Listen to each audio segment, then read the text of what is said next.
I'm Brandon Lang, and this is your Saturday edition of My Two Cents. And we'll get to your complimentary winner in just a moment. Going to break down the big one between Washington and Alabama. We'll have that for you in just a moment. After a nice 3-day break to the Bahamas, kind of reset everything, we are back stateside, and it's time to step up with the Hunter Dimer Bowl game of the year. We go to the big one, Saturday night, Clemson and Ohio State. The minute this matchup was set, the minute the right line, situation, game, when it all came together over 4 weeks ago, I love this game. And we have sat back and waited patiently with bad beats, horrible coaching across the board to get to this game right here. I know what's been going on the last few couple of weeks, but you know what? Can't live in the past. Today is about one thing and one thing only. Closing out 2016 with a 100-dime winner and taking that momentum into 2017 and never looking back in that rearview mirror. Today is my biggest bowl release of the entire year. Hunter Dimer, Clemson, Ohio State. Flat out time to get it done. All right. Complimentary winner in a moment. My 2 cents. Throughout this entire bowl season, you have seen some of the worst coaching and worst play calling in the history of mankind. You can look at Arkansas and Brett Bielema and his ignorance and stupidity in the second half of that game. But I go to last night, Florida State, Michigan. And Mr. I tuck my sweater into my khaki pants, Jim Harbaugh.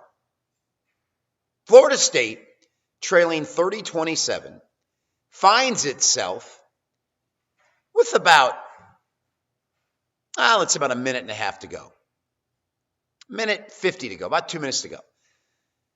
Kid runs the kickoff back down to the Michigan 33. 1:47 to go on the clock. Jim Harbaugh has 3 timeouts. Florida State runs a play on first down, gets down to about the 15-yard line. Harbaugh doesn't use a timeout. A couple plays later, Florida State scores. And Harbaugh, with 3 timeouts in his back pocket, only has 30-something seconds to work with.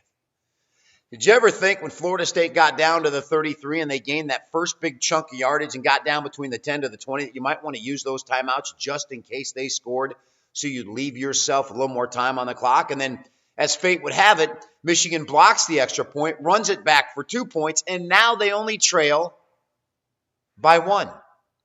Now they only need a field goal rather than a touchdown. And if Jim Harbaugh uses his timeouts, all 3 of them, Michigan's got about a minute and 10 seconds to go and a field goal to win.